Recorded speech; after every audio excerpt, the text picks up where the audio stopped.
Qui dirige vraiment Haïti? Est-ce le président Jovenel Moïse qui s'estime toujours légitime ou bien le magistrat nommé par l'opposition pour assurer une transition? Nous poserons la question à Clarence Renoy, ex-candidat à la présidentielle haïtienne en 2015.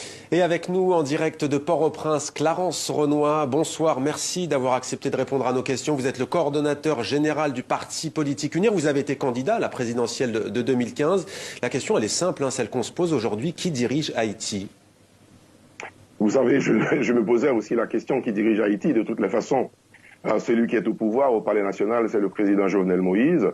Il n'a pas la légitimité, il a la force répressive avec lui et il dirige contre l'avis de beaucoup de partis politiques de l'opposition, dont le mien. Mais parallèlement aussi, vous savez, il y a un président provisoire qui a été désigné par des partis politiques de l'opposition. Est-ce qu'il dirige? Non. Il est peut-être chez lui. Et là, toute la confusion. Le président Jovenel est encore au pouvoir parce que il y a une interprétation qui est faite d'un article de la Constitution 134, paragraphe 2, sur la durée du mandat. Il l'avait utilisé pour envoyer des parlementaires et des élus locaux, régionaux. Et donc, l'opposition s'attendait à ce que, contre lui aussi, cet article soit appliqué. Mais apparemment, il a le soutien aujourd'hui des États-Unis et ça joue dans la balance. Comment sortir de la crise, selon vous?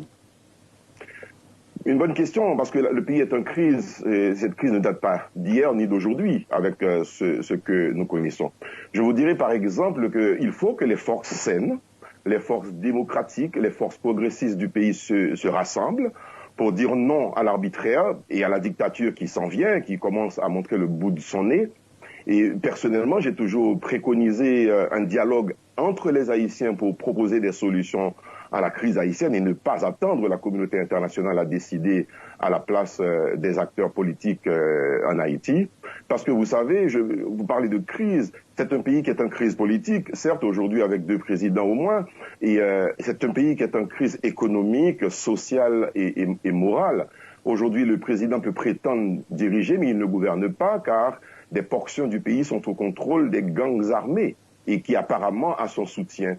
350 000 armes à feu, selon l'ONU, illégales, circulent en Haïti et font des victimes chaque jour, des enlèvements, des meurtres, etc.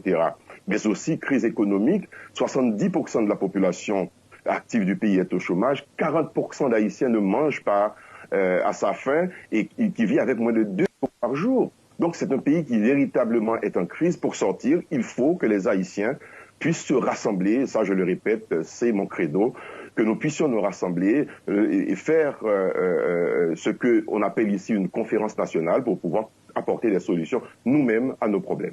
Un appel donc au rassemblement et au dialogue, au pacifisme. Merci beaucoup d'avoir témoigné ce soir sur TV5 Monde. Clarence Renoy.